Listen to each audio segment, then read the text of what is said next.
So here we're given the following light panel where we're given the voltages and the currents through each of these light bulbs. And so we're given here that the voltage and the current across this guy right here is 1.5 amps and 6.75 volts.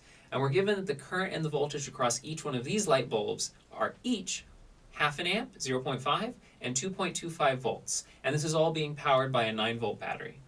So we are asked to calculate the power through each one of these. Well, what is power? Power can be expressed as the current squared times the resistor through which the current is going.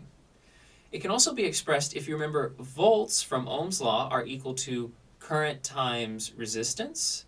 We've got current times resistance right here, just times an extra current. So this can be expressed as current times volts. So you can use, or 4 if you know Roman numerals. So you can use either one of these formulas. It really doesn't matter which one you use. So I'll just use this one because we've already got current and volts everywhere here, and so it'll be pretty straightforward. So first of all, notice that because the current and the voltage across each one of these resistors are equal, and the resistors are equal as well, we can safely say that the power across each one of these is going to be the same. Power across resistor 2 equals the power through resistor 3 equals the power through resistor 4. And that's going to be equal to the current, which is 0.5 amps, times the voltage, which is 2.25 volts. So if we calculate that, let's see what we get.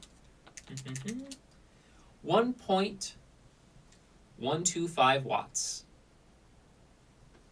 Okay, cool. So now let's just get the power for this one right here. So the power through resistor 1, this one's going to be different because we have different current and voltage, or it might be different. You could get different numbers that happen to multiply by the same thing. Let's see what we get. So it's 1.5 amps through there and 6.75 volts. So chucking that in my calculator, we get 10.125 watts. Cool. Now remember, watts are the units for power. It's joules per second. And one thing you'll notice is that this amount of power is much bigger than this amount of power.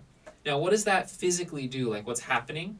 Well, in the case of light bulbs, this bulb is going to be shining much brighter than these bulbs because there's more power going through it. There's more joules going through every second.